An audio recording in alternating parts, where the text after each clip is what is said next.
Then, yeah, we have our presentation for San Ysidro on demand. I think that's you, right?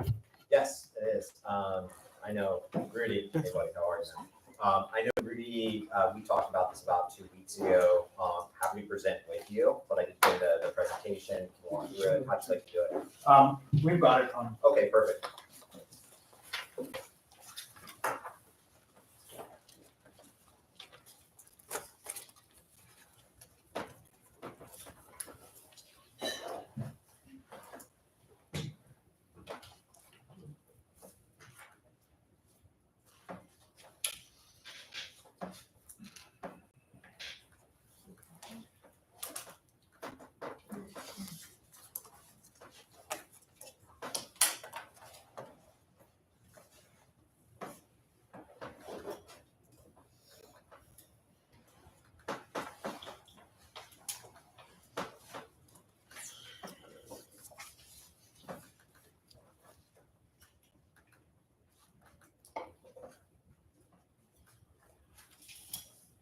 Okay.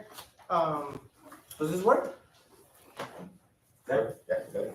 Do you need to scroll down? Yeah, absolutely. That works. I do have one slide that I did add in here regarding the upcoming SANDAC call for papers. But before I get there, I'm Logan McLeod. I'm VP of National Business Development. I'm also local to San Diego, so I'm a resident here, but I oversee all of Circuit's operations and growth nationally in the 7 states that we're in today, the District of Columbia, and the 47 communities that we serve with on-demand electric turnkey mobility services. How many people here know Circuit or have heard of Circuit? Perfect. How many people have heard of Fred downtown program? Okay. So Fred is the program that we started here in San Diego. In fact, I want to call out Mayor Gloria and for his initiative to actually start it in 2016.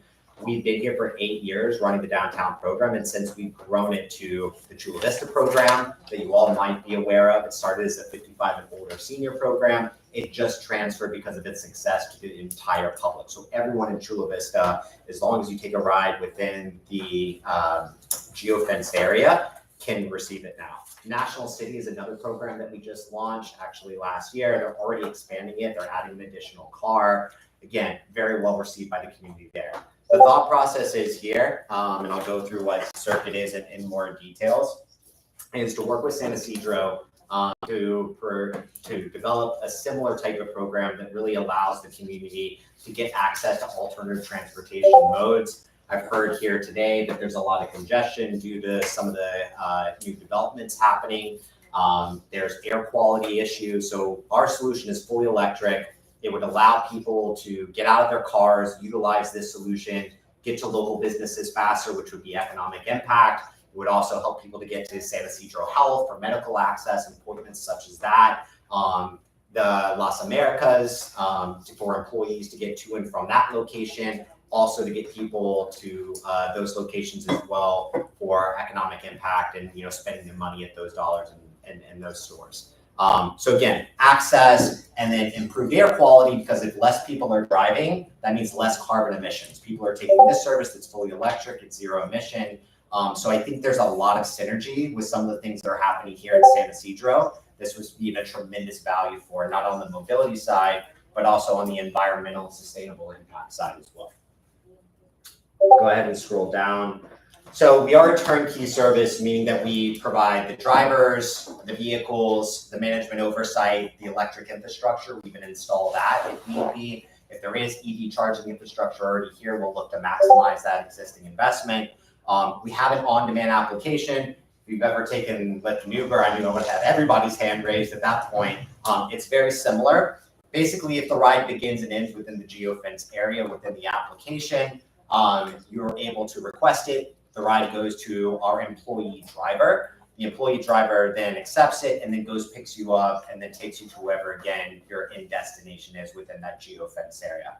It's customizable to create the geofence however all you would like. The hours of operation. I've made some recommendations just based on conversations that I've had with Rudy. I've had some conversations with partners over at Cordova Corp, who I have to say have been tremendous and supportive. Goya, I know your name. I know we've worked with my colleague Daniel Kramer on some initial conversations of what it might look like here in San Ysidro with Casa Familiar. Also, I know is part of that from a development standpoint. So I guess this is me kind of coming with multiple conversations, multiple stakeholders to really bring to you all, the community development group, this initial opportunity and how we could essentially work with y'all to develop something that's impactful for the community. Something that I want to call out here beyond what I've already discussed is the grant writing component of this. I'll get to this in a bit, but Sandad call for papers is coming up. They're finalizing that this month in April. They just put out their 2025 transportation plan. San Ysidro was actually one of the recommendations for our type of NEV vehicle operations. So very similar to the downtown program thread, they actually said that this was one of the best designed areas for this type of service. So that already puts you ahead for the call for papers and the grant funding. If we were able to move ahead and work with you all to apply for that grant.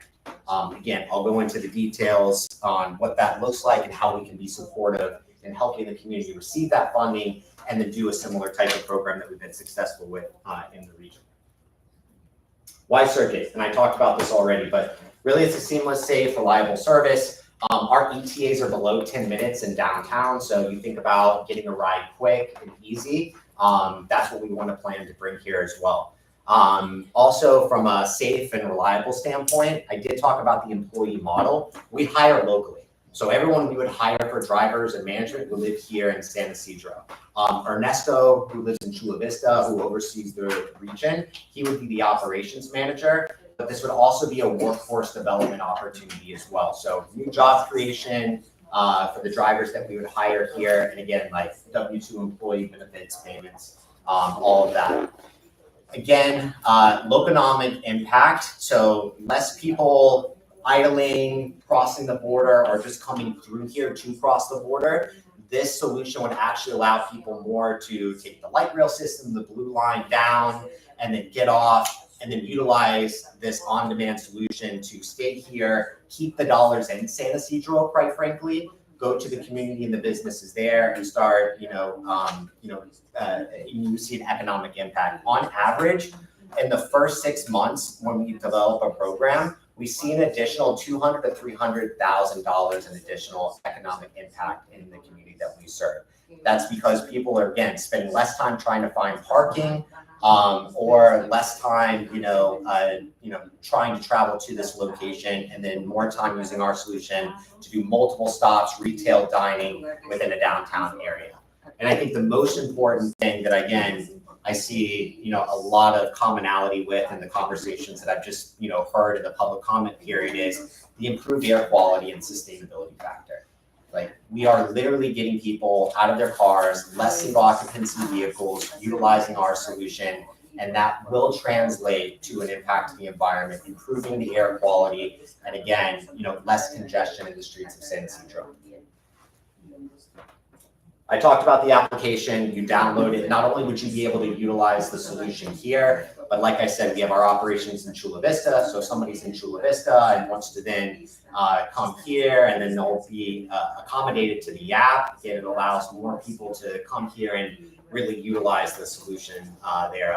National City, and I think the FRED program is very interesting because if anybody is downtown and then wants to come to San Ysidro, they essentially have an on-demand solution through the same application. They can get on the light rail system to come down to San Ysidro, pull up the same application, and then take the on-demand service here in San Ysidro. So it's a true end-to-end first last mile solution that would fully integrate with the light rail system, the MTS system that you already have here, and be very complementary in that aspect.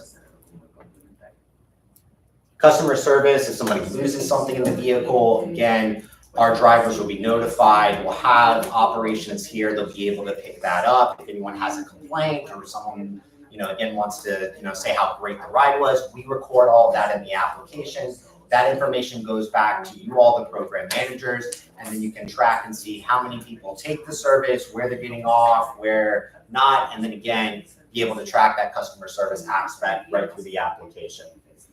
I've talked about the employee drivers and the training. We do they're W-2, background check, drug tested. So again, very, very much like importance of like quality and safety and who we hire and the ongoing training. You can see there, this is the Samsara camera. These are in all of our vehicles from a safety standpoint. We record all the rides. If any incidents happen, that's on the cameras. Again, that helps safety and also helps us to lower our overall insurance costs as well, which then translates to an overall lower cost for you all as well. And again, we hire locally. These will be all San Ysidro jobs that we create when coming here and creating something similar.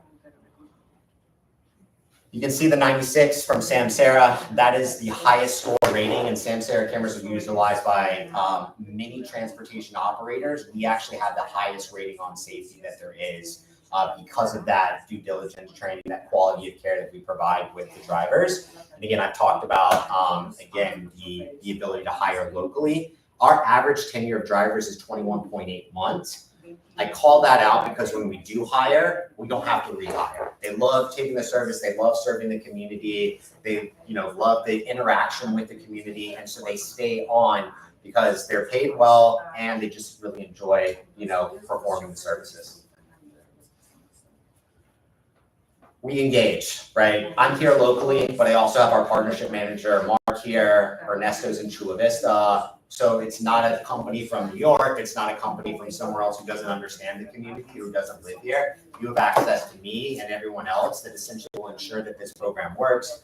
We'll become partners with the senior living facilities that are here, folks of the apartment buildings. Again, we'll get with the community, make sure that seniors know how to download the application, know how to take the service, which translates to a higher utilization of the program as well. So again, our job is to make sure that people not only are aware of the service, but know how to access it as well. And I think that's a miss, quite frankly, on a lot of these services that come. They're launched, and then no one actually takes the time to work with the community to understand how to use it, where to go, and then access the service accordingly.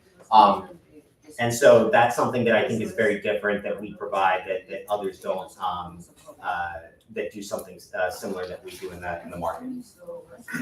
Here's the initial recommendation. Right now, I think 4 to 6 vehicles would work extremely well here. One being ADA, again, for those that are wheelchair bound or have mobility issues, that ADA accessible vehicle will also be available. Within the application, they can actually select that, and then that ADA vehicle will go pick them up, has a ramp to then bring them on if they are wheelchair bound, but you'll have access for everyone to get the service with the ADA. With this, we're assuming 2 vehicles will operate at all hours of service. And so we'll always have 2 vehicles operating. What we find is at different hours of the day, you'll have peak and off peak. So obviously we won't want to operate, 4 vehicles all the time because, we want to obviously optimize for the service. And if the demand is not there, we want to make sure that you all are obviously getting, maximum utilization out of the vehicles when they're out, and then be able to do peak times and have all 4 vehicles out there to serve, the demand of the riders, but also keep the ETAs extremely low so that people keep taking the services. I'll show you what the geofence looks like here in a bit. The other thing that I want to call out is the call center. So what we're describing here is not only the application, but also a call center. What we find is that especially seniors prefer to call in and request a ride.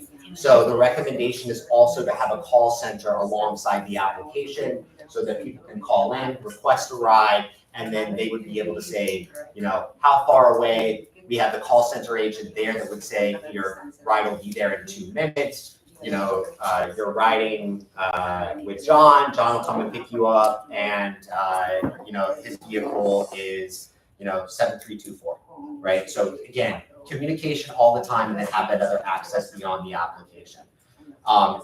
Recommending $2.50. This is the fare that we implemented downtown in Fred. Recommend the $2.50 only because what we find with free services is that free is great until the expectation is there of like, oh, I only wanted to wait 10 minutes. This is actually 11. I'm going to cancel.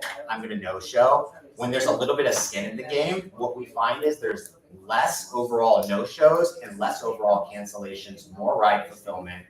This revenue would also go back to you all as an offset to also lower the overall cost of the services as well. So that's another point. If there are folks that qualify that are low income or seniors or however, we do have the ability to do promo codes so that they would have free rides. So there is ability to do $250, and then for select groups, we'd be able to do free rides as well. Proposing a 6-month program ahead of time. Again, I know we're already in April. The reason why I'm saying getting ahead of this is Sandag, one of the things that they're doing with this particular round of evaluation is that they're looking at long-term sustainable funding. So if we had the ability to actually show that there are cars on the road and we had a small pilot running, that would actually, from an evaluation standpoint, put you ahead of any other call for papers that other communities may be looking at doing. So that's more of just a strategy. Doesn't have to happen either way. Like, we want to be here to support you with the grant proposal. We want this to be something that this group is bought into as it relates to a service structure and then hours of operations. So it's serving the needs of the community. But that's the reason why we have that there at the bottom. This is the vehicle. Again, looks familiar if you guys have ridden the service downtown Fred. This is the gym vehicle based on, the structure of the area. Most roads here are 35 miles per hour or less. The vehicle is actually very, very high when it comes to passenger per vehicle hour, which is a utilization performance number. We typically see with this anywhere between 6 and 7 passengers per hour carried per vehicle. So we can move a lot of people with this. The other thing is you have your own door, so you're not climbing across people when you're entering. And the idea is to obviously maximize the number of vehicles. We do pool rides so that we can move as many people as possible, encourage people to ride in groups. Again, that takes as many single occupancy vehicles off the road, which gets back to the air quality, the sustainability component of what we're trying to accomplish here. So I think the vehicle would work well.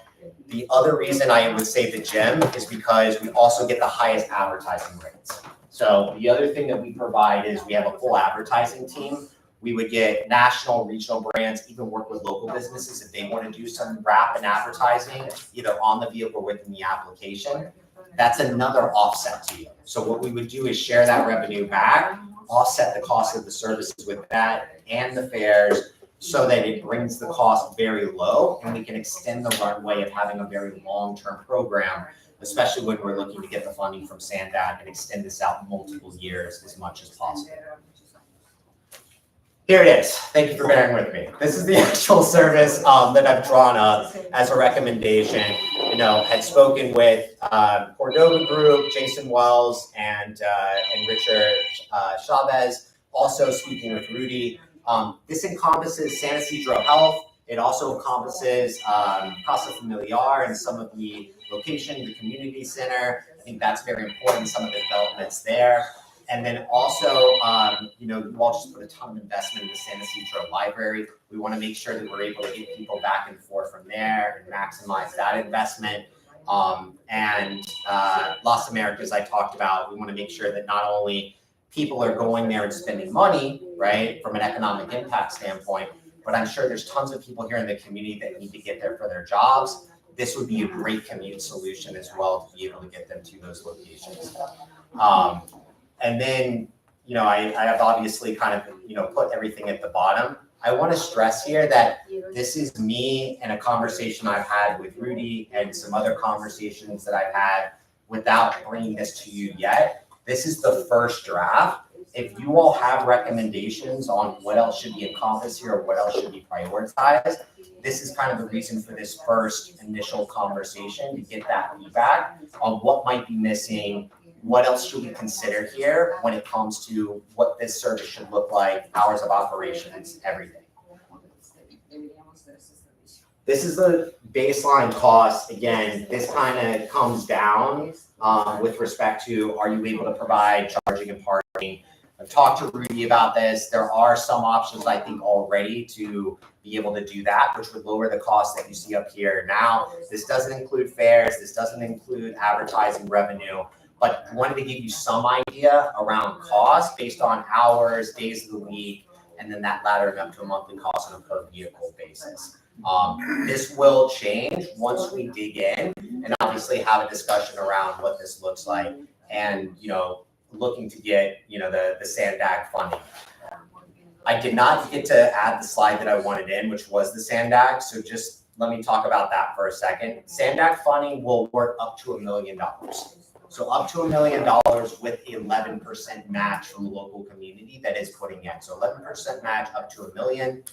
I don't think this program is going to be up to $1 million, so it would be 11% match of whatever that amount would be, minus the fares, minus the advertising dollars. So I think we can get aggressive here. I think this would be a very successful program. And again, because SANDAG has already identified this as a NEV community launch, and they see this come in, they're more than likely, going to look at this very hard because they've already said that this would be ideal for the vehicle type as well as for this type of service that's worked well in other similar communities.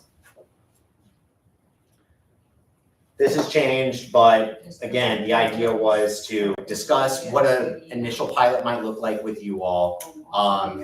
Figure out what partners in the community may be willing to fund this, either from an advertising standpoint or maybe even just initial dollars in to get a 6-month pilot off the ground. Why we apply for the SANDAG funding? It's an optional. Either way, I think there's a great opportunity for us to apply together to get the SANDAG funding and do something that's very impactful for the community from a mobility standpoint. Next steps would be to work with you all and the council member, Morena, to basically, have support from the city to apply for this funding. And then make sure it is obviously the program that you all want, the service area that you want, get that funding, and then launch the program by Q1 of next year. They are going to award funding around fall time this year, contracting before end of year, and then we can deploy as soon as early January or February. If there's an opportunity to do this pilot sooner, I welcome it. And again, we can do something small. Maybe it's just San Ysidro Health for medical appointment access to show proof of concept. I'm open to your ideas and thoughts and feedback. But again, just really excited about the opportunity to engage with this group and just see how we can build something together and, again, make the impact we've done in other communities. So appreciate your time and, open to questions, feedback, and would love to discuss what next steps might look like. Well, thank you so much. If you could give us, do you have business cards that maybe yes. you can give to people? Yes. I know you wanted one. Anybody else wants a business card? You could provide some business card. And then if you have some questions, raise your hand, and that way we can have some more. Do you have a question? Mm-hmm. Yes. Anybody else? Sorry. So Olga, Alberto, who else? Barney. Anybody else? Giancarlo? Carlos? Anybody else? Okay. Oh wait, did I miss someone? Never mind. Okay. You can ask your question. So it seems okay and everything's kind of cool and everything, but there's an area that I always think has been forgotten. It's up there by the 905 Smile Hill, that area up there. There's no transportation. So once in a while, they should even have a bus route because other people have to walk down the hill and to a trolley. It's kind of hard. There's a lot of seniors up there and a lot of people with ADA. So it'd be nice to include that area. Absolutely. In my preference, I prefer it's in the community, not a somebody person. Okay. That's my comment. Okay. Yeah, I'm happy to extend it up. I mean, we could do, again, that 1.9 square or 1.98 square mile was a reduced, but really SANDAG said we could do the entire city limit. So we could encompass everything. So yes, I can extend that up and put that in there. That's no problem. Thank you. Alberto? Talking about the fare, Yes. you mentioned $250, right? Yes. Is that two-way or one-way? That's one way. And so that's comparable to MTS's fare. So it's basically, on par with the cost of fare per ride. Wouldn't want to compete. Again, we want to see these as complementary services, quite frankly, to encourage more bus ridership and this provide more of a first and last mile solution to their services. So that was the idea around 250. That's also the fare, like I mentioned, downtown Fred, and has not impacted ridership at all. We've seen, in fact, what it's done is, like I mentioned, it's brought ETAs down and it has increased ride fulfillment by about 20%. Okay, thank you. Marley? Thank you for the presentation. It's really interesting what you have going on here. On the breakdown that you had in terms of cost per car, or how long it would, yeah. Okay, so that dedicated service rate, I was curious if it was, I'm reading it now, monthly. So that would be how much one car would take On a per month basis. on a per month basis. Yes. And again, these are kind of our starting rates. This is basically subject to change once we could get to, and again, this is why I put this off to the side. The rates are adjusted by total days and hours, number of vehicles, insurance add-ons, and then again, are we gonna have parking? Are we gonna have charging available? That brings down the cost. And the biggest one is then the fare and the advertising, which will offset the cost even more. So like that's your top line cost. So in order to implement like a trial of something like this, dollars have to be invested by private company or? By private businesses, or nonprofits, or anything, like anyone who's interested to say, hey, like, I said Ysidro Health as an example. They said, hey, there's a medical access issue, getting people to and from their medical appointments or getting pharmacy pickup. There's a need, there's a gap. Maybe they would come in and invest for a small 2-car pilot, and then we would focus on, seniors at that point to show proof of concept. The idea with the pilot really is that if we're able to show that there is sustainable funding in place already when we're applying for the SANDAG funding, then that's already like a point in our favor when they evaluate where they're gonna, grant the funding. So it's more of a strategy thing than anything. We can wait on SANDAG, but that was just my thought process. Okay, thank you. Giancarlo? Hi, I'm Jacob. I am the council representative for Councilmember Moreno, so Great. probably discuss after. One question I did have is regarding space for cargo. Is that a difficulty, or is that kind of implemented already in the design of the car? Given that a lot of our community does, take stuff to and from the border, to and from the trolley, ADA, obviously. So yeah, just to hear your thoughts on that. Yeah, so there is space here for cargo. We also have the, it's not on here, but we have the ability to put like the backdrop where people can put groceries or like maybe their mobility device, like whatever they may be carrying on the back. The other thing that we see also, say if someone has an oxygen tank or has a foldable mobility device, what we do as part of the outreach and engagement when we launch the program is just teach them that they would order it for 2. So you have the ability when you request a ride, if you have someone riding with you, up to 5 people. So that person would just put in 2, that would take up one of the seats, and they could just put the oxygen tank and the mobility device next to it.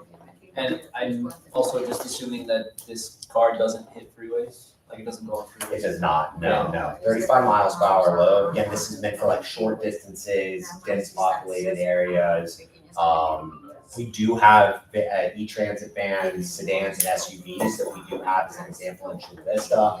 We could look at a mixed fleet option if needed, but I was just thinking based on, design, the roads and everything, this would probably be the best option. But open to thoughts and feedback on that. And the last comment I'll make is just regarding school, adding into the geography of the coverage is school areas, including the area that we're at right now, which would be on the right-hand side of the 805 freeway. Okay. Just as a commentary on geographical suggestions. Yeah. Carlos? Yeah, so a couple questions. Regarding the $2.50, Yes.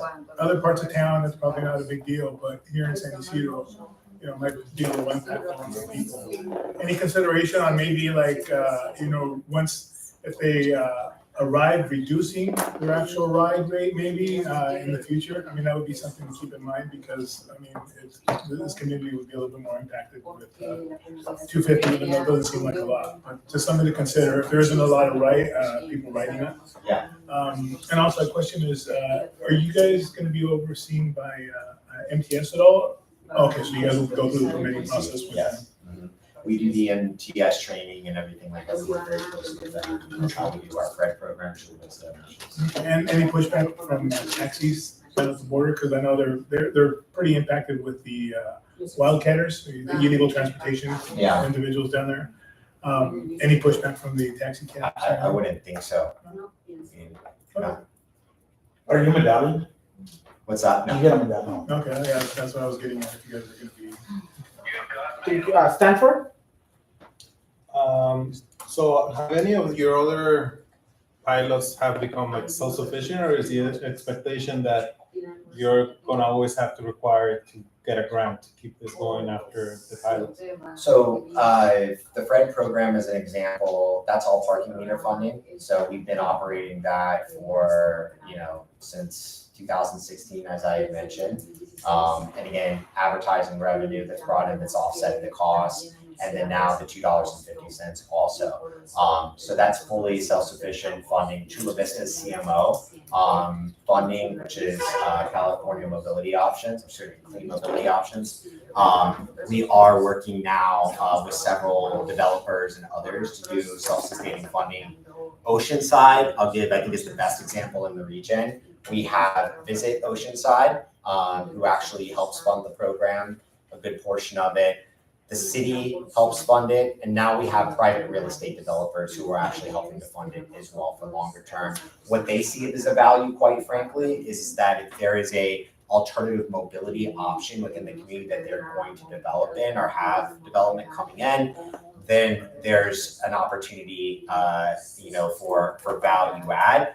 Less parking that they having to build, right? Because if there's an alternative mode, that means other people can use this versus having a car.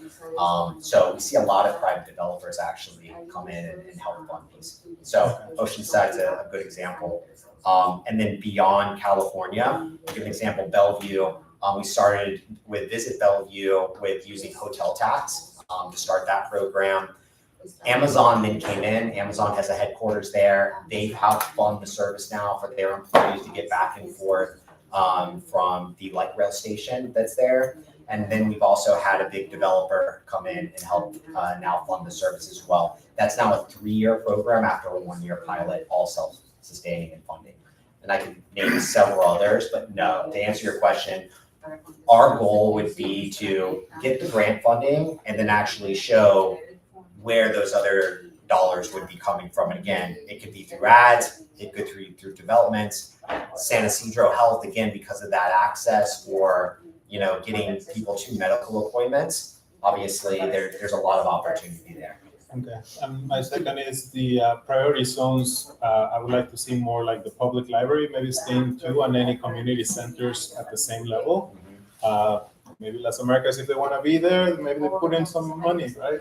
That's a great point. And honestly, like, we could think about potentially, it sounds like I'm hearing some Las Americas, or some consistency around Las Americas. If we move that up and we don't include that, one of the things that can come from that is Las Americas, the private business could say, hey, why aren't we included? Happy to include it if you're able to chip in funding, right? And you're going to get access that way. You don't get anything for free. If you want to be a part of it, help fund this service to the community. So Thank you. Ada? Hi. So my question is, I know someone mentioned the area being like possibly around like schooling. yeah, So I work for a nonprofit, but when we, like this year, the law changed with like Uber specifically. So it's like teenagers aren't able to get like Ubers like by their parents if they're not present. So I wonder, like, so I'm assuming that this service is it available for youth, or is it just for adults? Or like does a law not apply so to you all? the app right now, you can be 16 or older to download it. Happy to do a program, and this is actually something we're talking about with other partners too, because K through 12, especially like middle school to high school, when both parents work, there's a transportation issue, right? Huge problem. So one of the things that I would be willing to do or work with you, and we're doing this with some of the other markets that we're in, as long as the parent has given consent, we can work out a form program and they can show that consent to the driver, or they part of that list. and we have no problem with the driving. It's more of just the parents giving that consent. So we would then be able to extend that service to the kids so they can, get home from school, or if they're in like a magnet program, they can get over or whatever. Like, again, we want to create that mobility and access for kids because look, like I work, my wife works. I know it's got the kids, especially on those short days at 12 o'clock. I get it. So definitely open to opening up that type of access. Thank you so much. And Ernesto, you're the last comment. My question was answered. Okay. Thank you so much. Just, if you could give us the business cards, Absolutely. I'll, Thank you. you. Absolutely. Thank you. so much. So now we're gonna move to the next item, and the next item is update on the Semilla project by Mr. Boy Ortiz. Oh, I'm so sorry. I am so sorry. I skipped through it. But yes, I don't know. I was gonna stand up. Yeah, of course. I don't have a presentation, but I don't have a presentation, so it's gonna be just me talking, unfortunately, or fortunately. I have some flyers, if maybe you all could pass these around. So my name is Ysidro. Nice to meet you all. I'm a media educator and teaching artist. I work for Outside the Lens. We are actually have more flyers, sorry. Maybe if you all are interested. Thank you. So Outside the Lens is a nonprofit. We're located in the San Diego Promise Zone, which is like right by the Padres Stadium. We go to different schools and we teach photography, media arts, any kind of art really. Focus on photography and storytelling for photography. But specifically today I came to talk about Land and Lenses, which is a program that I'm leading with. We're in collaboration with Casa Familiar, California Parks, and one more order that's on there. But basically, I was coming here to invite you all and everyone in the community to join us. We meet every other Saturday at the Otay Valley Regional Park, where the park rangers meet. We do workshops there. And actually this, 2 weeks ago, we had a photo shoot at the park. Actually, Marcia was there, and Marcia has been coming too. So I think she was. But I didn't come super prepared, but wanted to talk about Land and Lenses and a little bit about what Outside the Lens does. So as I said, we're a media arts organization, so we go to schools, we give photography classes, we teach media arts, any kind of arts, and in any capacity. So we also have some arts integration, with math, science. We've done other programs called Digital Divide, where we got a grant to teach students how to do Photoshop and other kinds of things from the Adobe Cloud. So Land and Lenses is mostly focused on activating the Otay Valley Regional Park, which is a fancy way to say that we're just having workshops here. Actually, when we were trying to create the program, they were like, why would you want to do it at this park? It's not nice, it's not Mission Trails, it doesn't have all the people that come through the way that they do in Mission Trails, why would you want to do it? So we basically did a lot of pushback on wanting to have this program because we really think that the community deserves this park to be used, taken care of, and maintained, and for all of our concerns to be heard.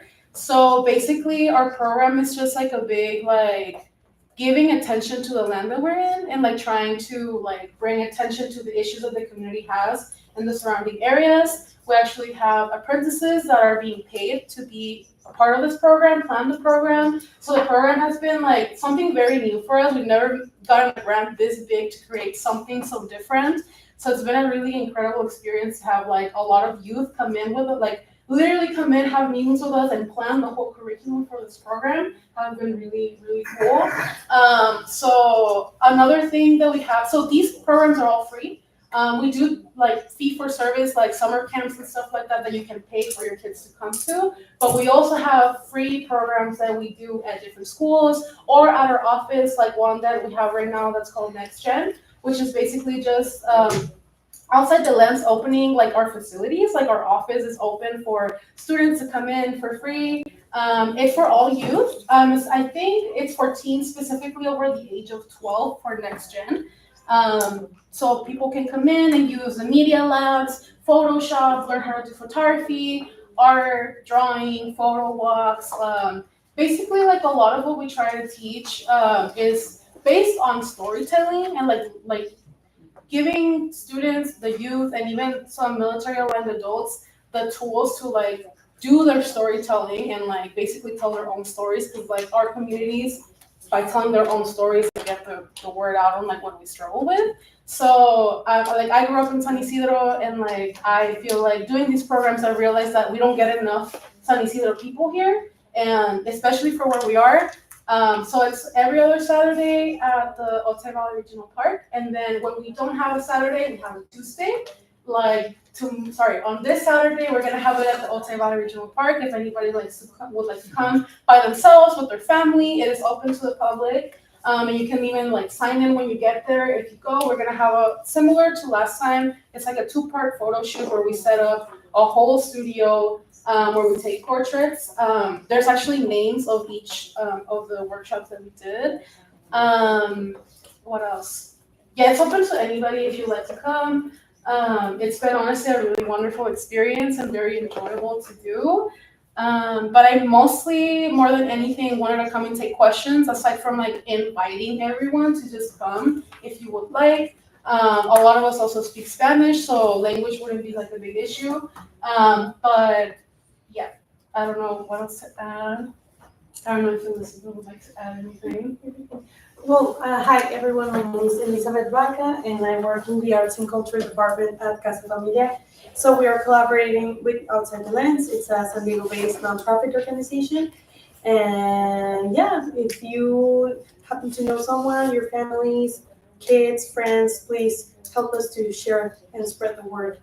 But yeah, everything that you said is great. Yeah, and I did mention like we do have like this grant was really big, and part of the grant was to have youth come in and they basically work as interns, and they get a stipend at the end, so they get paid for their work. And this is an opportunity that comes up constantly. We also do this for schools when we go do programs at schools. We'll have a small budget to like allot 2 or 3, even 4 sometimes interns that will support us like by either supporting in the classroom, creating special projects that are a little bit more elaborated than like maybe other students will do, things like that. But I just kind of wanted to come in and like take questions if anybody has any. Anybody wants to, so we can have another, anybody wants to ask some questions?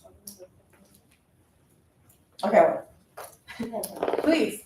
age. Can adults go? You need to have a youth. No, you can go as an adult. Like I know, like Marcia went, and then my sister's an adult, and she brought all her friends, and it was really cool. We do have youth, but that's also why I came to invite people, because we have a lot of adults, not a lot of youth, or like some days we have youth, some other days we don't. So I really just wanted to come and like let everybody know that this is happening.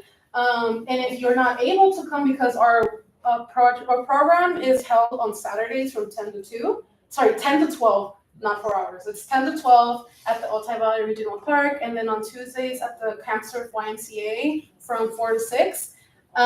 So if you're not available during these times, I do invite everyone to come to our exhibition. An exhibition is basically where we display all of the work that has been created during the program, and it's going to be on May 31st at the front.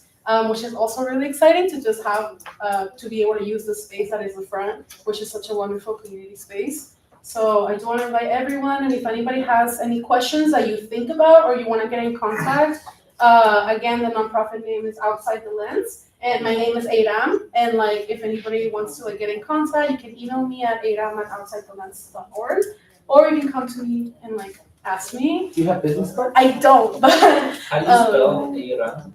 it's EIRAM. Oh, you have a question? Yes, I have a question. Please. I'm just thinking that since this is very important, not for everybody, and not everybody can appreciate what you're talking about. But there is people, and like you mentioned, young people, especially students, and I'm thinking that you should advertise this kind of program at the either schools or at least libraries or other public centers, so everybody knows, especially young people. I know that there's a lot of young people that are starting junior highs or community colleges. And, I for myself, I took extensive art classes in school, and I know what these programs, how hard it is to get them going, and they need a lot of publicity. If Yeah. people know, for instance, people like photography, or they like either painting or art appreciation, things like that. I think you should make it more easily available at Yeah, you know for sure. have this kind of information around town. Yeah, I agree, actually. We do share, like, we try to share, like, these flyers, this information with, like, any and all schools that we work with and others that we don't. For example, I've always wondered why we haven't never gone to San Ysidro High School, which is the high school that we went to. So that's, like, things like this where I'm, like, constantly trying to, like, email teachers and, like from other schools that I've never been to, and, like, trying to get in contact and, like, bringing people over. Sometimes it just doesn't happen. So that's also like going to libraries is a great idea. So that's probably the next place where I'll go drop flyers. I know Mr. Ripa, you wanted to talk first, or was it Mr. Perez? Okay, then. Just to throw out a suggestion that this planning group just recently started with a community outreach committee. Is that what it's called? Community outreach? Subcommittee. Subcommittee.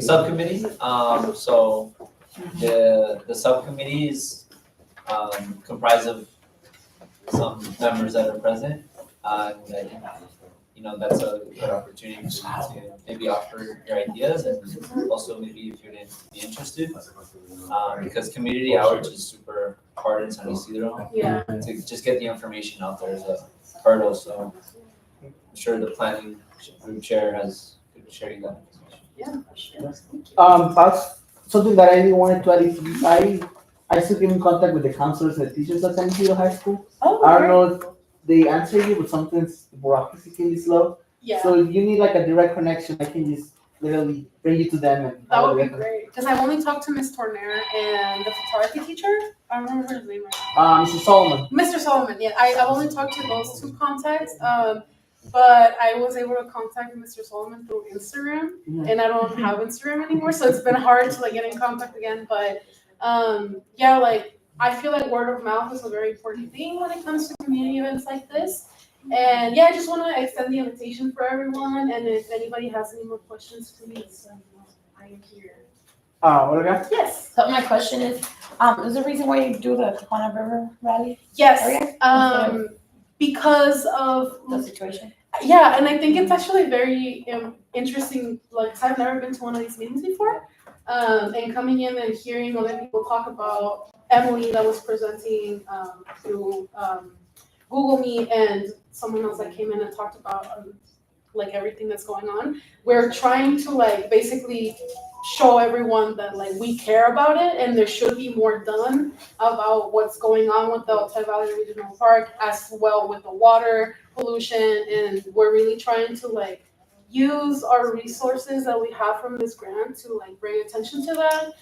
We've been gathering comments from the community that's been joining us to, at the end, after our exhibition, be able to write something up and share either with the, anybody that will hear us out. So the point of this is to also gather information to see what people care about, so that we can relay that information to other people. And I also do speak Spanish. If anybody has a question in Spanish, I can also answer that. Thank you so much. Now we're gonna move to the next topic. Now, Mr. Goy Ortiz. Thank you. Thank you. Thank you. I will be brief.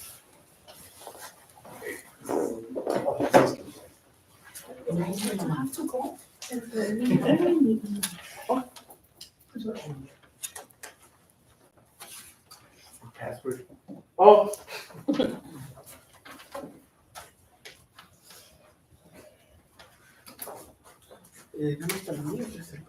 Sí, claro, todo eso se puede pasar.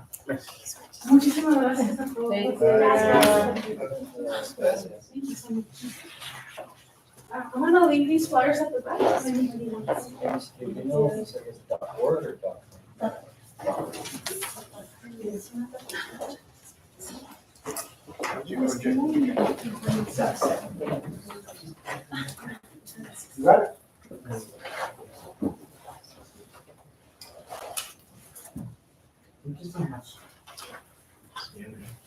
Oh, great. All right, just to give you all a little bit of information about La Semilla, I don't believe I shared it at the planning group meeting before. So La Semilla is a community resiliency center. Es un centro comunitario en San Isidro. And 213 West Park es el lote que está baldío enfrente del Civic Center. Y ¿es lo que me en Spanish? Este proyecto viene del trabajo que se ha hecho en Casa Familiar con justicia ambiental y tener un espacio dedicado para enaltecer proyectos, propuestas y problemas que quiera traer la comunidad a este espacio dedicado nada más a la justicia ambiental. Durante 2 años se trabajó con arquitectos, consejeros ambientalistas y la comunidad de San Isidro para desarrollar el proyecto.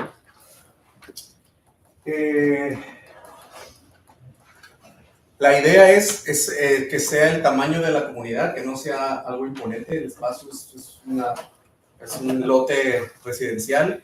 La idea es de que sea el tamaño de una casa.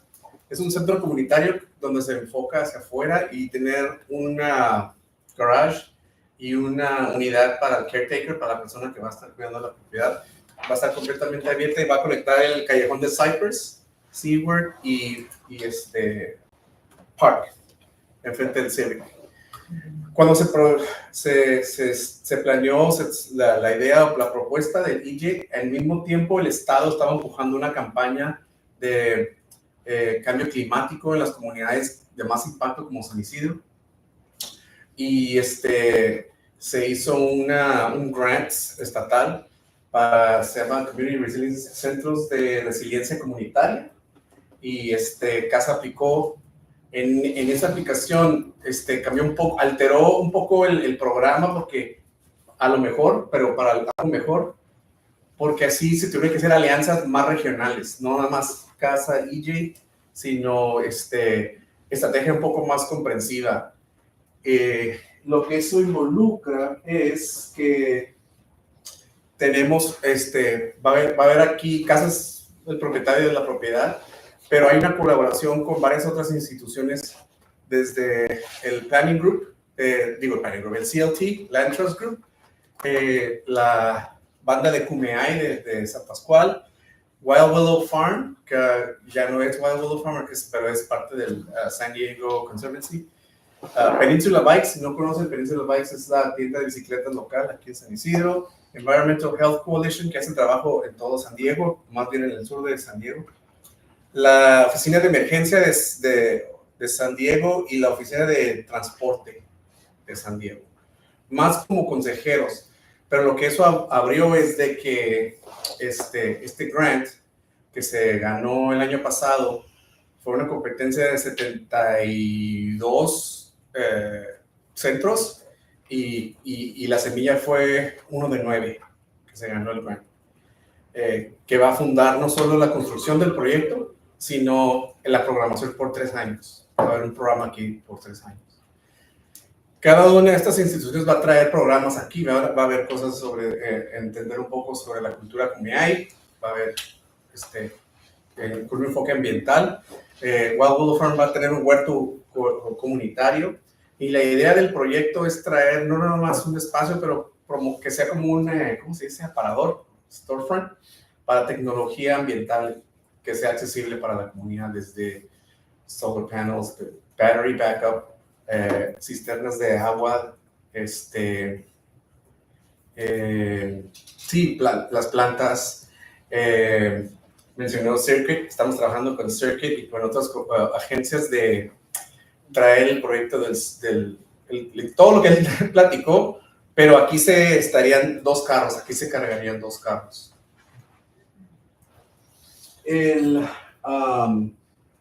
También se proporcionarían 2 cargadores públicos de EV charging para la comunidad. Y en casos de emergencias, este espacio sería usado como espacio de acopio. No va a ser, ¿cómo se dice? Donde la gente se quede en casos de emergencia, sino va a ser el punto donde nos juntaríamos si algo pasara, ¿verdad? ¿Estrategia? ¿Mande? ¿Estrategia? Sí, como en case of an emergency, a earthquake, fires, floods, va a ser un centro como donde se junta porque va a tener battery backup for emergency. En tiempos de mucho calor, va a ser un cool zone igual que la biblioteca. Y en las oficinas de la ciudad de San Diego de Emergency Services tienen 2 programas, uno que se llama CERT Certification, que son comunitarios que vienen y que creo pasan 2 semanas entrenando con gente de rescate y les dan un certificado y esa gente es la encargada en caso de algún incidente mayor. Ellos van a ser los puntos de contacto. Hay otro que se llama Listos, que vamos a traer pronto también, que es un fin de semana nada más, no es 2 semanas, pero es una certificación de qué hacer en su casa en casos de emergencia, en español. Entonces, este es el programa que se está haciendo ahorita. Ahora me preguntaron un poco, ok, ya vimos los letreros, hicimos la groundbreaking, todo pasó rápido. Ese groundbreaking era celebrando que se ganó el grant y que se establecieron todos los requisitos. Desde entonces hasta ahora se ha hecho toda la preconstrucción y porque es un grant del Estado hay un sistema muy lento de quién pueden contratar, a quién no. Hay un Project Labor Agreement que es trabajos de sindicatos, union work. El espacio también no es construcción convencional, es cross-laminated timber, que es más sustentable. Y en cada etapa de construcción de mayo hasta el próximo año va a haber etapas donde se va a invitar a la comunidad a presenciar ya que se instale algo como una cisterna subterránea y los contratistas van a explicar lo que se está haciendo. Cuando traigan el CLT, que es como Lego, lo van a armar todo en un día y lleva hasta el edificio en un día porque ya está prehecho. Y cada de esos pasos se va a comunicar con la comunidad y se les va a invitar a que participen. Y esperando que se inaugure el próximo verano y empieza la programación de que les platiqué con todos los socios. Y eso es lo que les quería comentar. No sé si tengan preguntas. Any questions? Questions? No? Then, yeah, we're going to move to the next item. Thank you so much, Mr. Ortiz.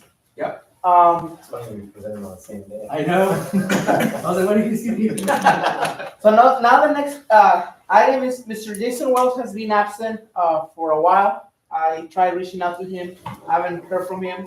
But according to the bylaws, if you miss more than 3 meetings, consecutive meetings, you're going to be removed from the planning board. This is his 4th meeting being absent. So according to the bylaws, we might have to remove him, but we need to approve it as a board. According to the bylaws, it's automatic. Oh, it's automatic. Yeah. Okay, well, just FYI.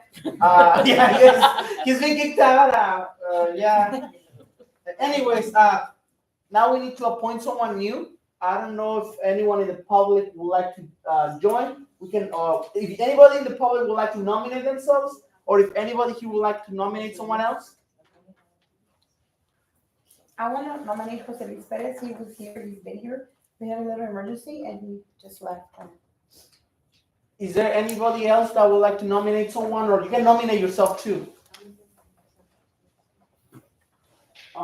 3, 2, 1. Okay. So from my understanding, we still have to approve him. He's not here, right? He just left. Okay. He doesn't have to be here, right? I don't know. This is Doesn't he need to say he wants to? Does he want to be here? That's a good question. You could just be in.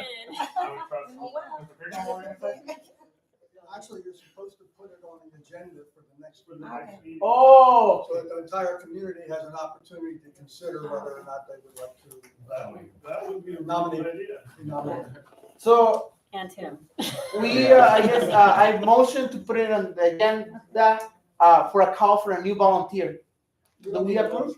Okay. Just put it on the. So I just, to make a note, April is the new fiscal year for community planning groups. So within a fiscal year, so starting today, everyone started fresh except for Jason because he missed his third consecutive meeting last month. So he was automatically disqualified.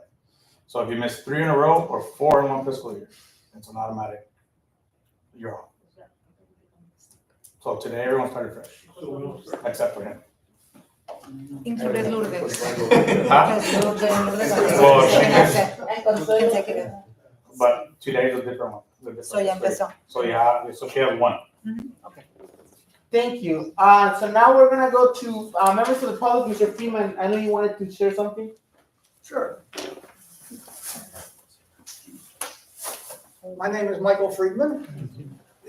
I started in the planning group in 1988, I was born. as appointed to the position of secretary by the then chairperson, Andreas Correcto.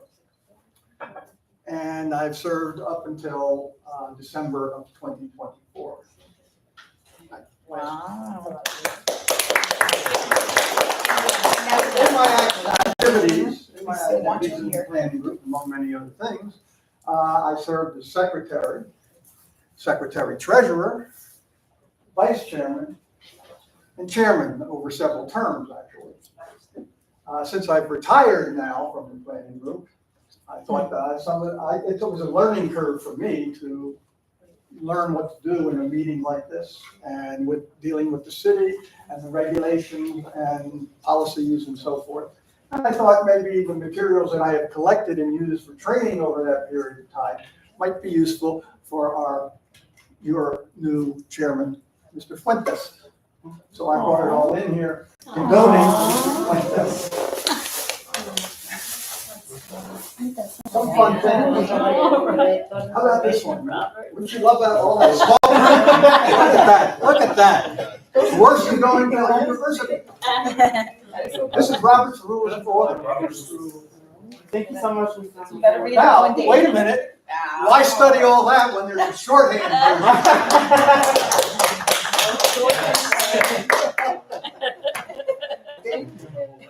And if you don't like how Roberts does it, there's another one by the ABA, American Business Association, on how to conduct a business meeting. Thank you so Give much. that a shot. And of course, there's always somebody else in the crowd, and this is the Sturgis Standard Code of Parliamentary Procedure. So if you can't find out how to do something in these books, give up. In addition, there's always a great thing to have around, shorthand.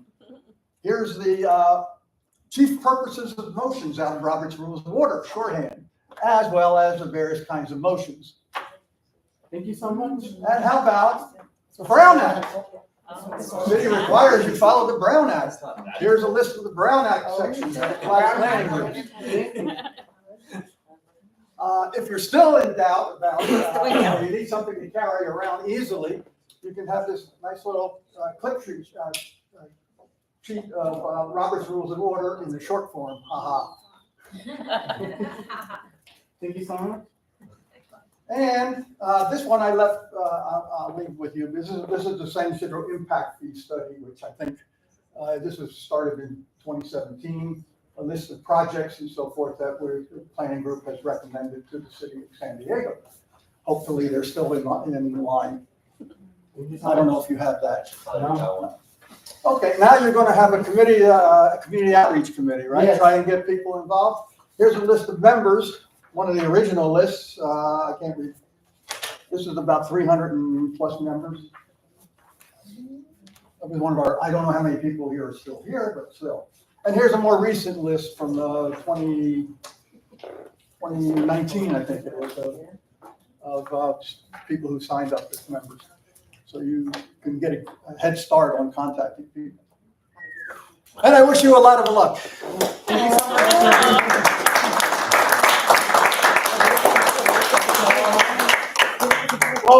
thank you, Mr. Freeman. I know you're a legend. You've always told me, talk to Mr. Freeman. He knows that. So, Email me or call me. yeah, I will do. And thank you so much. And I have a lot of homework. But yes, and we still have an open spot if you decide to change your mind.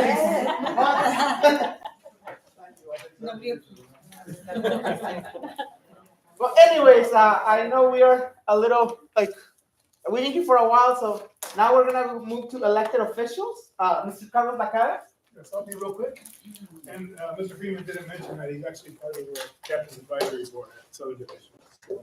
He's still active in that, which we appreciate. And he is very knowledgeable of all of San Ysidro and city procedures and stuff. So, hopefully you'll still be around and definitely be part of it. You can't beat this guy for community relations. If you have anything, want to know anything about the police department or anything going on in the San Ysidro area, this is the man.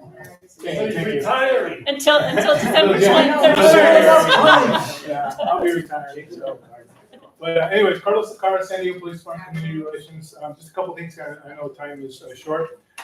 So the new daylighting law that was passed and implemented, we're still trying to figure out exactly what it means and how it's going to be enforced. But for all intents and purposes, it's basically going to be any intersection is going to be. My understanding is that all intersections in the city are going to be painted red from the intersection 20 feet back. Okay, and what that is for pedestrian visibility. Okay, so from the enforcement side, we're still kind of really trying to figure out exactly how it's going to play out and what our enforcement posture is going to be on that. If you'll notice, some intersections are already painted red, and they're painted red on the ingoing side of the intersection. So as you're coming up to the intersection, but once you pass it, it's not painted red. So you're okay to park on that side. Okay.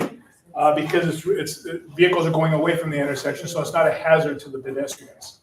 Okay, so keep that in mind. Just one other thing I wanted to mention was regarding a couple weeks ago at Las Americas, CHP through a grant they have. They've been doing this a couple times now in the last year or so.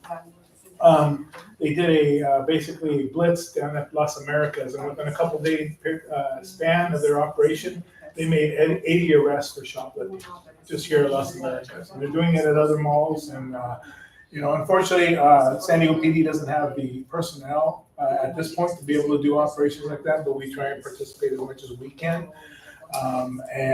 So it was very successful on their end. Just kind of shows you how big the problem is of theft. Prop 36 was just passed recently and will help out the situation a little bit for us to be able to enforce laws and make those arrests of individuals that are doing the thefts, because it's really basically a revolving door. Nike outlets gets hit really hard. My understanding is that they get hit approximately $10,000 every day. So we're hoping to, with the future prosecutions, those numbers will go down. Other than that, because of time, that's all I have. If there's any questions or concerns. Mr. Farias and then Mr. Arredondo. Yes, commercial vehicle parking along Vista Way, there's commercial vehicles, it's a narrow street, and sometimes it's kind of, when you get two cars side by side, it's kind of iffy. Also on Cottonwood and Seaward. That's where usually I see some commercial vehicles, and they're not, if they're parked near a driveway, you can't come out and see very good. So the meter make you come out and write them up or something? Yeah, depending on how big the commercial vehicle is, it has to be over 11,000 pounds or something like that, where it can't be parked in a residential zone. 3-axle trucks, flatbeds. Yeah, those are definitely streets that we know are very limited, and some of those vehicles do fall under our oversized vehicle ordinance, which we can address during between 2 and 6 in the morning. And we do. Also, if oversized vehicles are parked within 50 feet of an intersection also. But I will go ahead and ask our parking enforcement to take a look at those a little bit. And I'll try to do my part too. Thank you. Mr. Arredondo?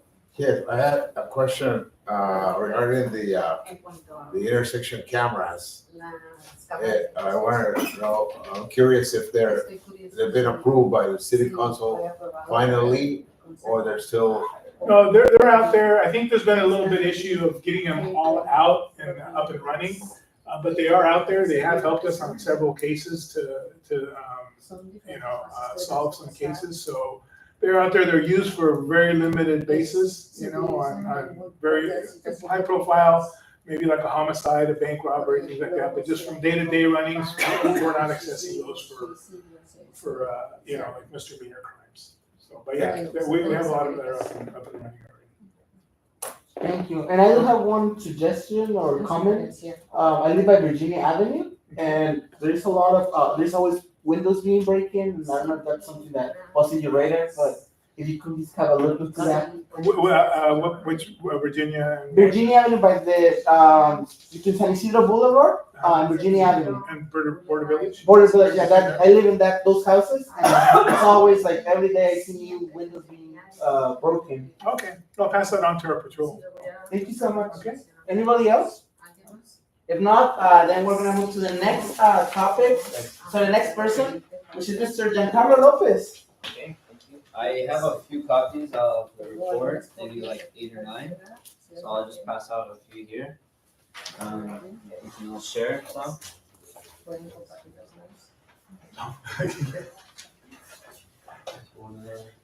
Take one right here.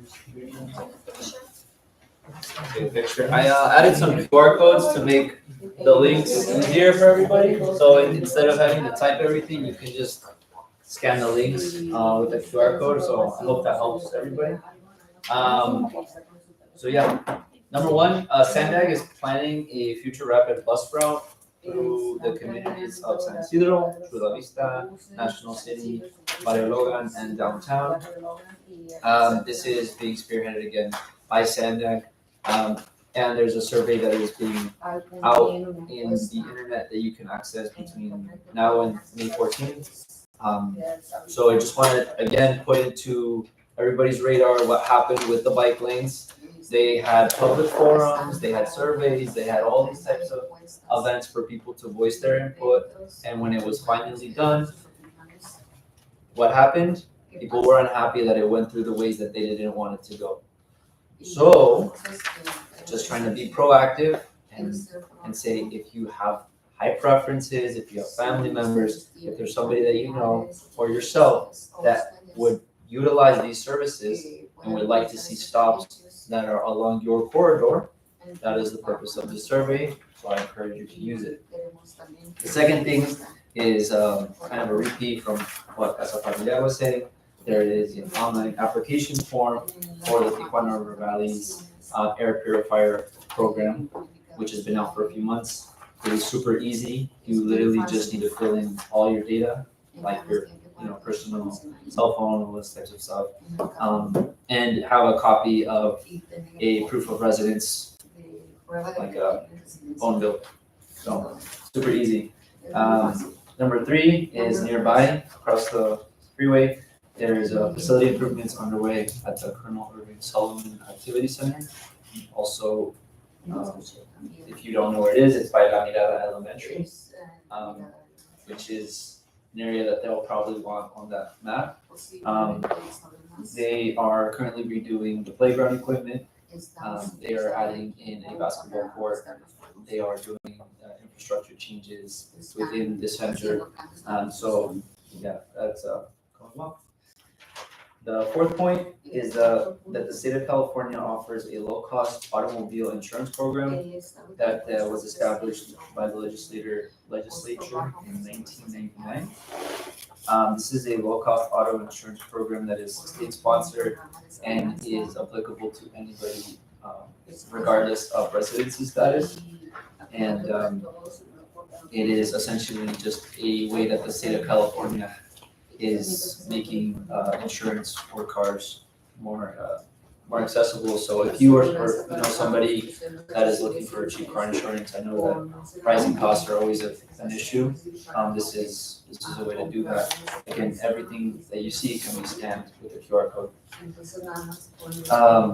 The last two things is the city hall has a short link to the legislative calendar, which will make it easier for people to access the dates and times for things that are happening in City Hall, which there is an important one happening, and I will mention it briefly after I finish these last points.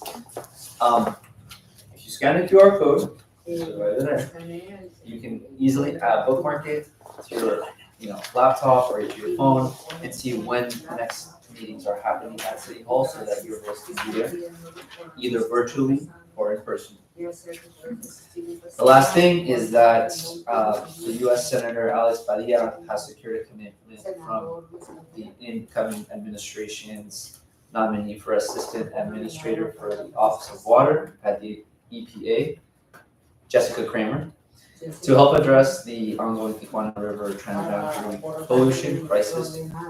So just to be clear, this nominee, this commitment is not a formal commitment, it's not a formal,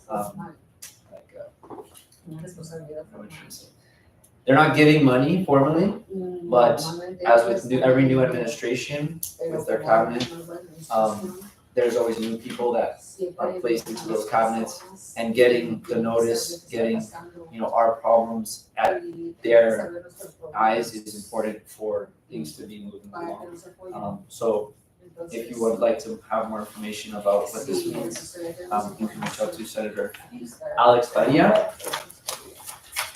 And the last thing, which I have a few copies for these, around 7.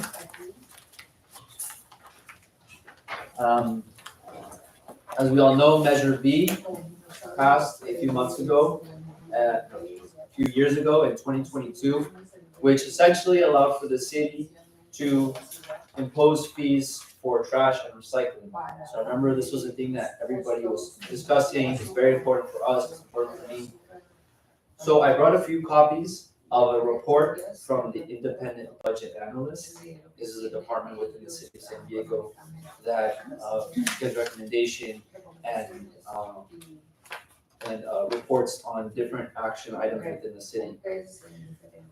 It is a 16-page packet that goes through every single element of why the money is being asked, why they're asking for money for trash recycling services. It goes into the exact estimations of each one of those components, including, for example, operating costs, additional estimated costs, usage fees, assignment fees, billing software, all of those types of things. This answers those questions. And important to know,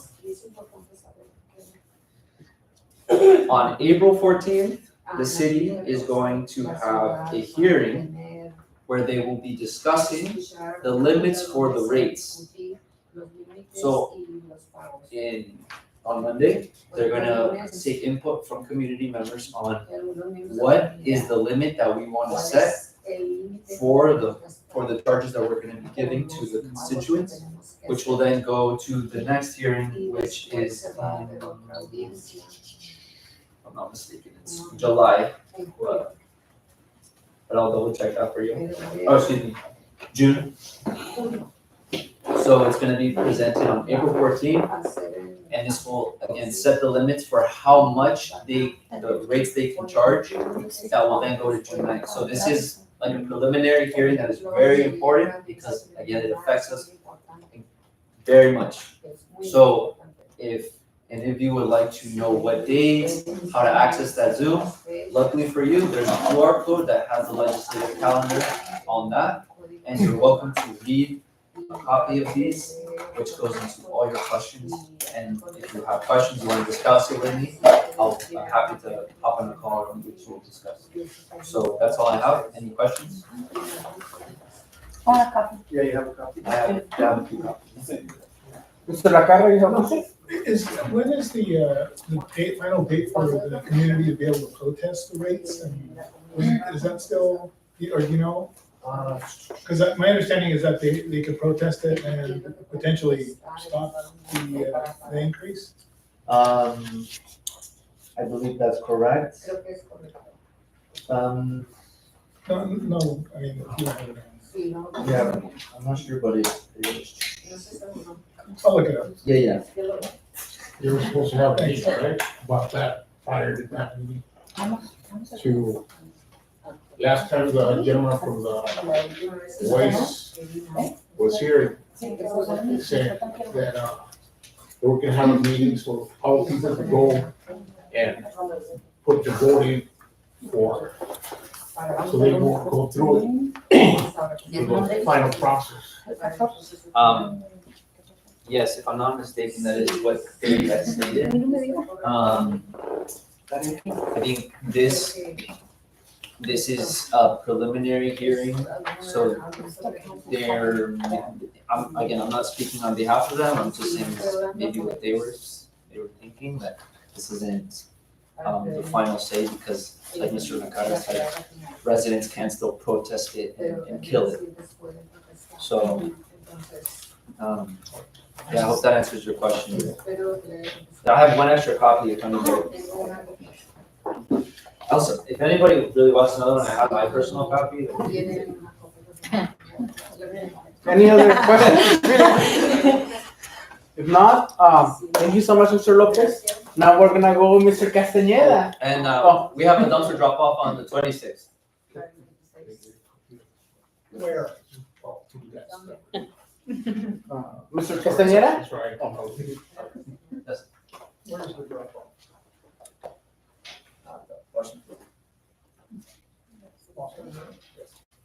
Hello everyone, I'm Ernesto. I'm a community representative for the County of San Diego, the District 1 Board of Supervisors Office. Not to be confused with the Ernesto in Chula Vista, who's the circuit, right? Different Ernesto. Three things for you guys, I'll be quick about it. The first is, if you guys want to voice your opinion to the County Board of Supervisors and go to a Board of Supervisor meeting, the clerk of the board has updated the way that you can provide your comments. If you would like to know more information, I brought this pamphlet. The front is in English, the back is in Spanish. The other update that I have for you guys is if you would like to have the county hear how they spend their budget, you can get involved in letting them know how you would like the money to be spent at the county. I have a timeline of the dates where the county will be providing public comment periods, so I'll leave this here for you guys as well. The third and last thing that I have for you guys is election results. The results are still being finalized for the vacancy at the District 1 office. There are still 11,000 uncounted ballots, but regardless, the next results are going to be available tomorrow. Not too sure about the time, but you can go online and just keep refreshing. 6 p.m. Thank you very much. Regardless, the county is still moving forward with what is the most likely probability is that the two candidates with the most amount of votes will advance to a runoff for the July 1st election. That will be the general election. Ballots for that election will be officially certified on May 2nd, but it could be sooner because it is going to be a special election. So what that means for District 1 is since no candidate has secured more than 51% of the votes in this primary election that took place yesterday, the seat will still remain vacant. Do you have the current numbers right now? For the voting, how it is? I saw it earlier, but real quick. Yeah.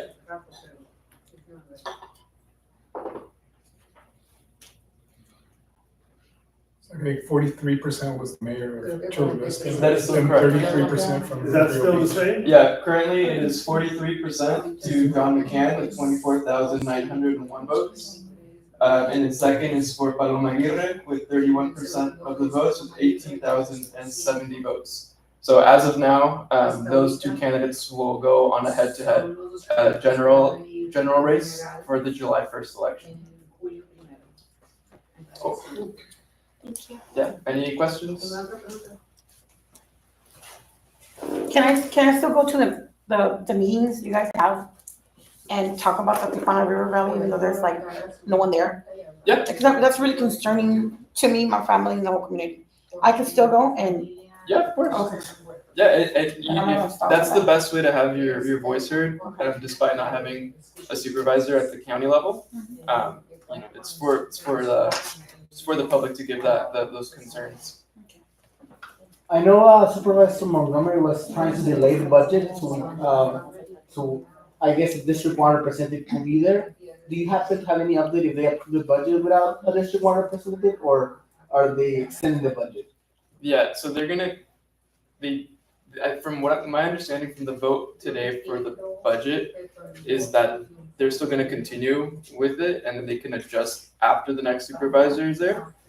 They can continue to push it, but they can only push it up to 110 days, I believe, because it's just required by law that they have to vote and they have to take action.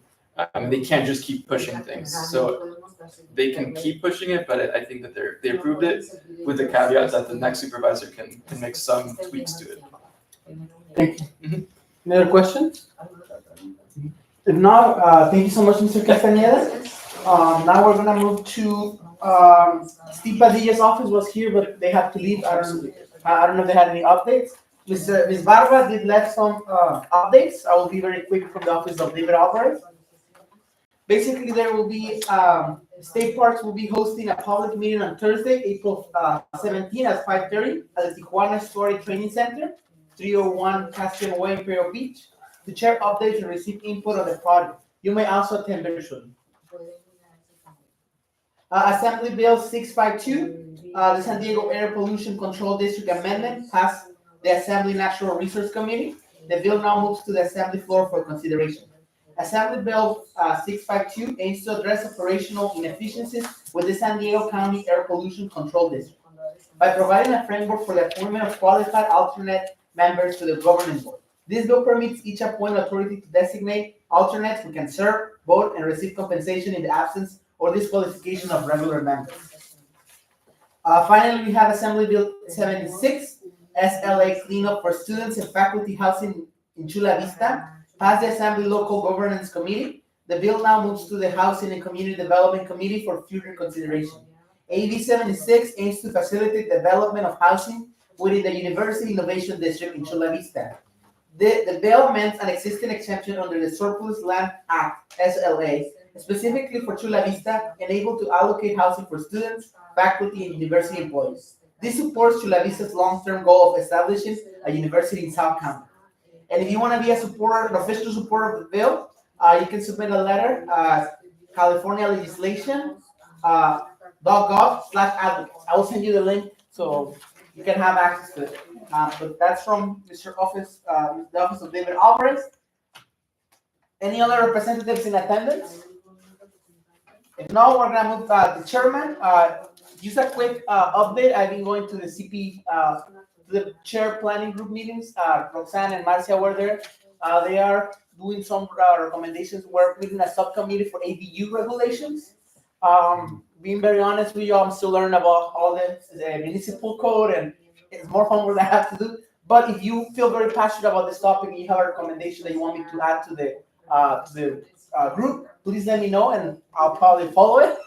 Right? Once again, we are recommendations, so we still can get denied, right? Board members, is any board member that wants to give an update?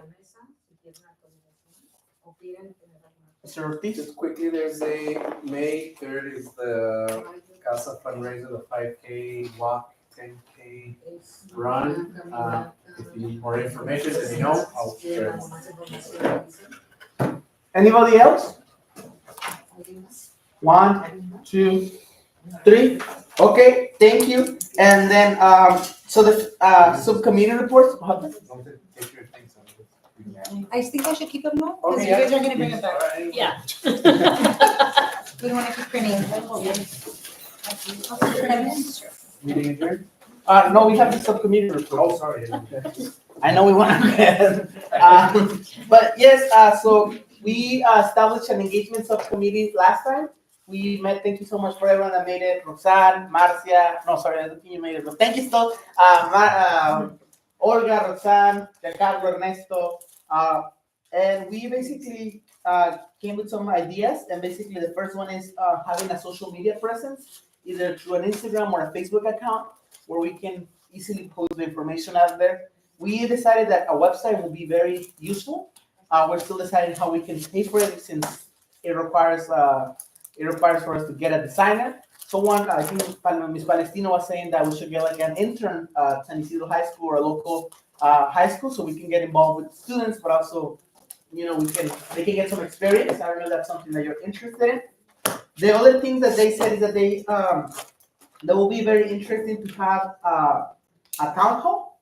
Basically, a town hall is where we use hear from the community. We go to different sessions because people are not very familiar with this, and maybe they're passionate about specific issue. The most popular issues that we notice in the community is Tijuana River Valley, and we can talk about it for hours, right? But if we designate a specific area and see how we as a planning group can do something about it, that way people can feel supported. People are very passionate about the bike lanes too. I know it's not like we can easily destroy them, but if people have some recommendations or something, perhaps as a planning group, we can find a way to try to find our powers to help the community, right? So I do want to hear some thoughts. How do y'all feel first about like maybe having an Instagram account and a Facebook account? Is that something that we as a board feel like we support? I open the discussion. I mean, I support it. This 2025, we need social media presence, for sure. It won't hurt anybody, for sure. Any other comments? I also have a recommendation. I mean, we're streaming these meetings. We could also link like a YouTube channel. I mean, that's a very easy way to just passively record meetings and then post it automatically, increasing like our outreach. Thank you. And that leads us to the next question. Who will be comfortable hosting our YouTube channel and our Instagram and our Facebook? Is there anybody that will feel like they want to do it? I'm already doing it for my own personal one, so I wouldn't mind it. She'd probably create a new email account so that Right. whenever she wants to transfer to somebody else, it's easily Yeah, because transferable with a YouTube is not email. that easy. You gotta work on it. Like, you can't just go live. You have to have at least, certain followers, and then you have to wait. It's like a process. I can't just do it from one to another. So we would need everybody's support for like the follows or whatever to be able to create live if you guys are interested. But I agree. Just having somewhere where anybody could just access it at their own time, not live, would be great. It just doesn't give us the option of public comment like you did on Google Meet. So maybe we can do both.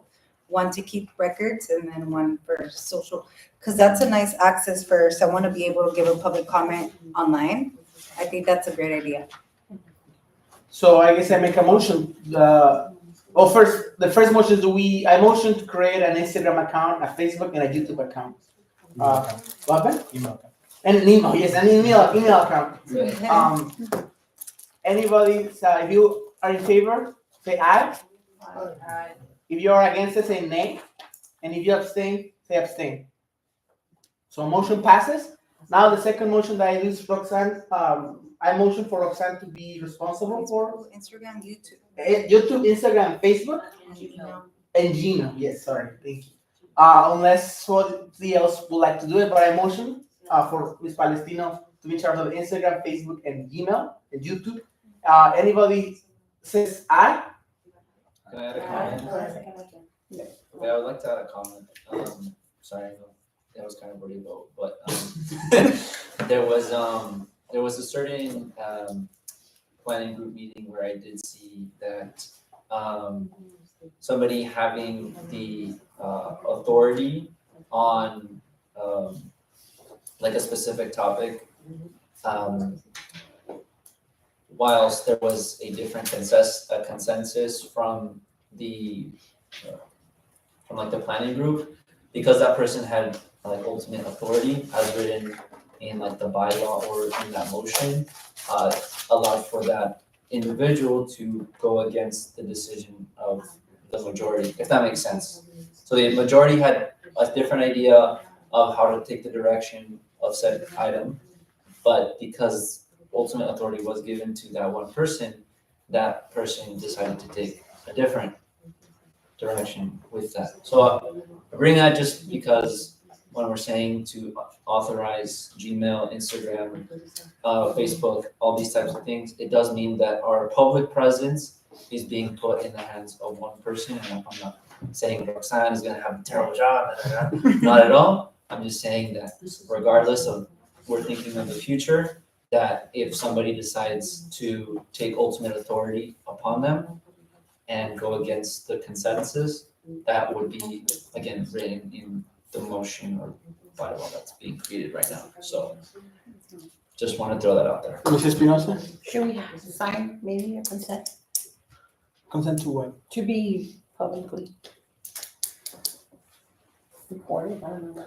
I have no problem. No, I think what he's saying is that anything that you put on social media has to come from everyone on the board. Has to be a decision made, and I agree with that. I think you're correct.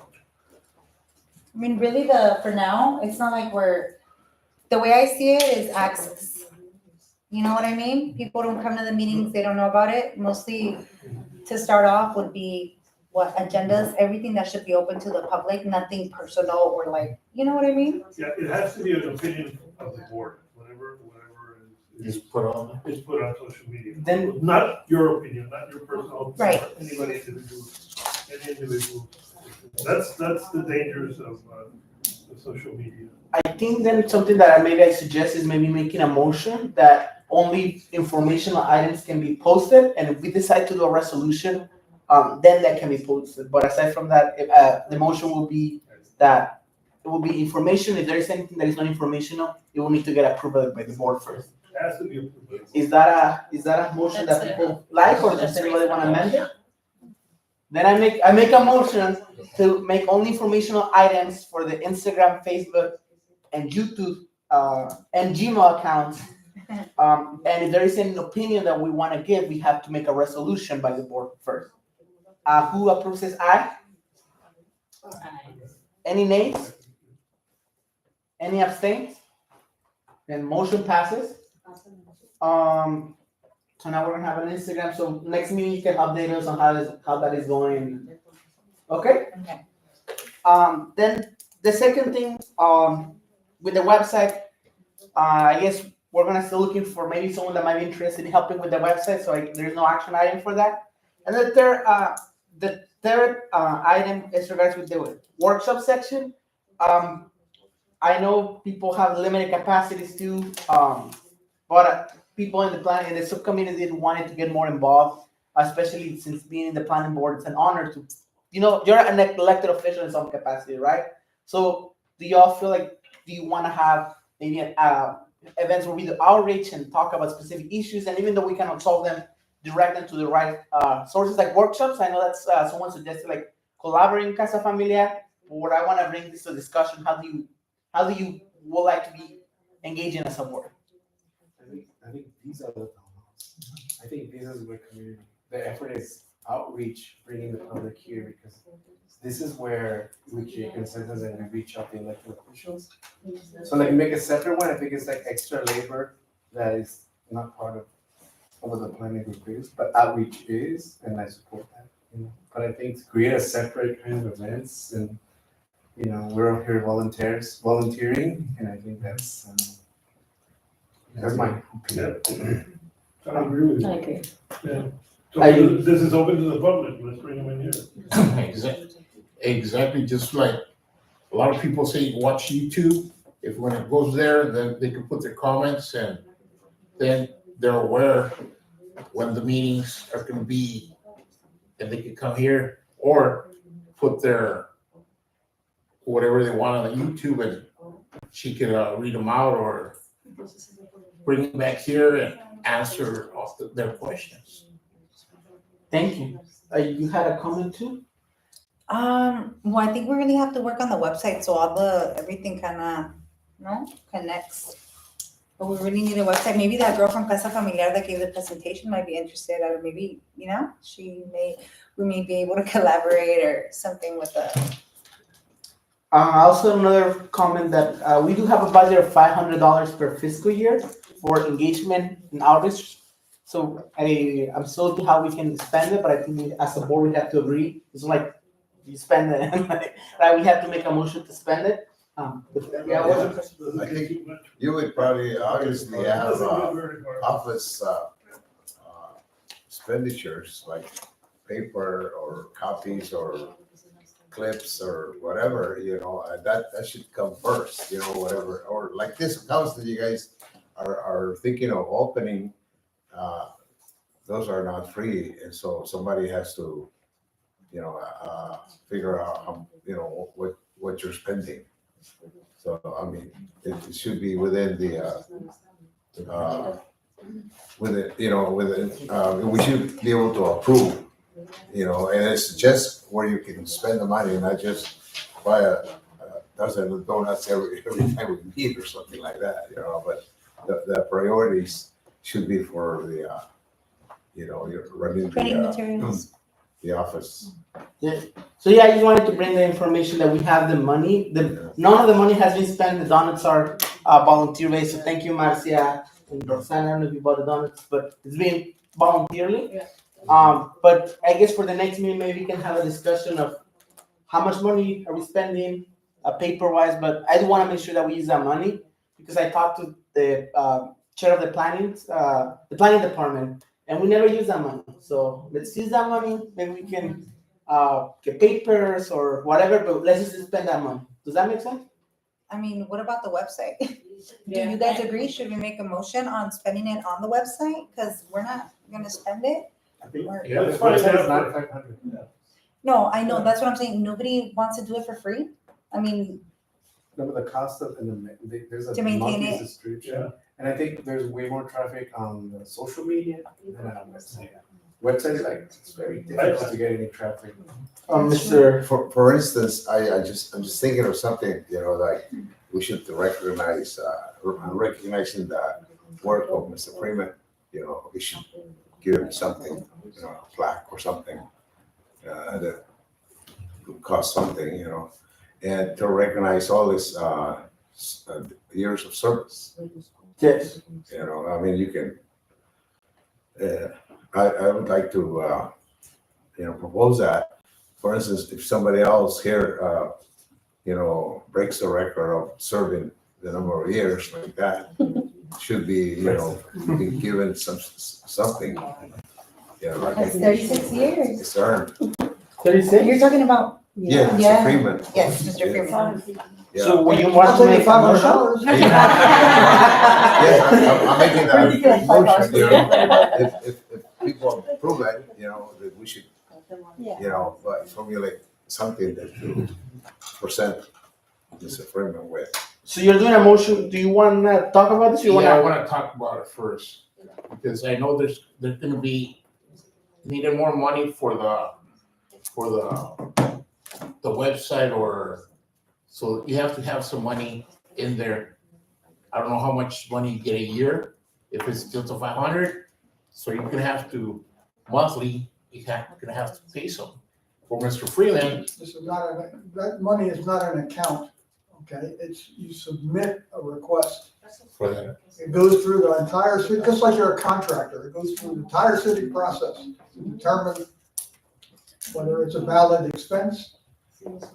And then it goes to the treasurer for disbursement.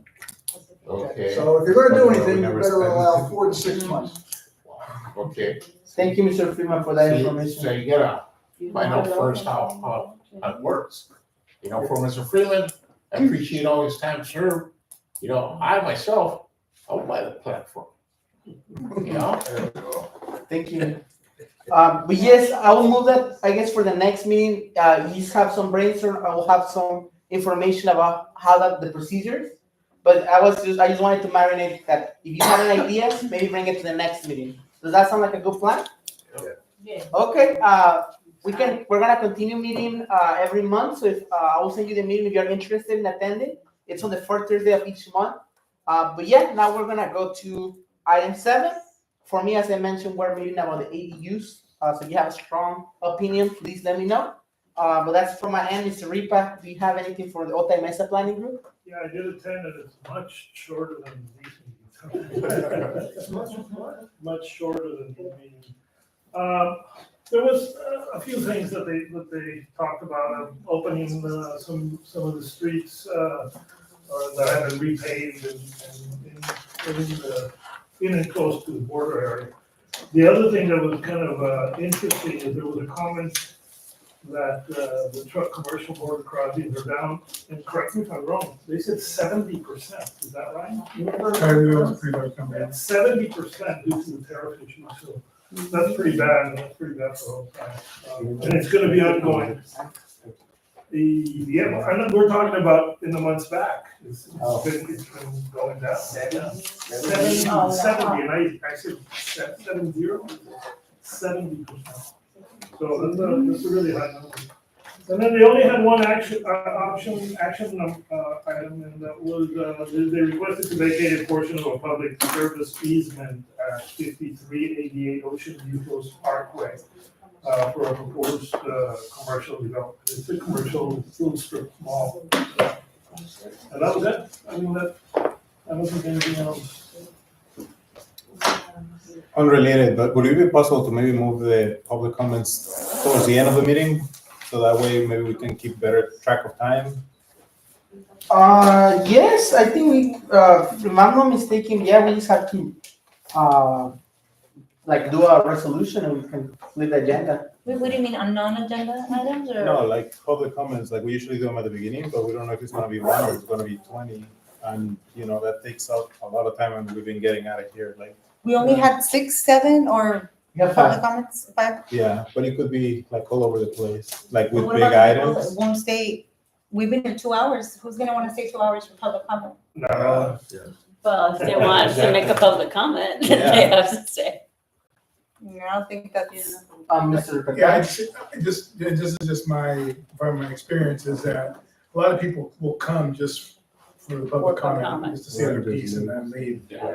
So that's something to take into consideration. It might keep people from actually coming to the meetings and expressing themselves if they know they're gonna have to wait till the very end. And kind of sit. On non-agenda public items especially. Just a suggestion. Mr. Freeman?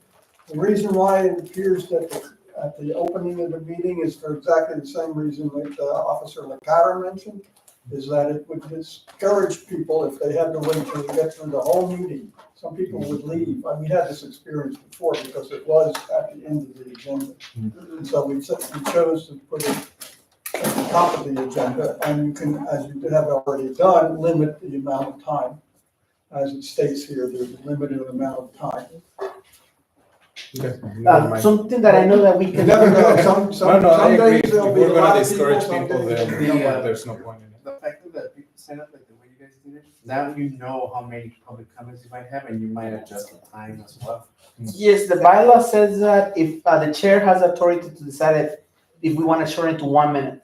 Yeah, So- if you have like 50 and a minute. So if you for some reason want me to shorten the time, just let me know and then I'll. I think consider 3 it, right? minutes is fair. 3 minutes is judgment, right? Of the. Yeah, I mean, unless there's 100 people over 50, like you said, then. Understand the city council limits public comment to 3 minutes per speaker. Yeah. Unless it's an But when organized they have presentation. more, yeah, it's. Any other things? No, meeting is adjourned. Thank you so much. And if you have any comments about meeting, let me know.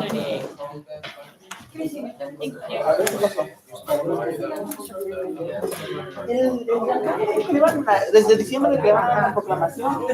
Vamos a comer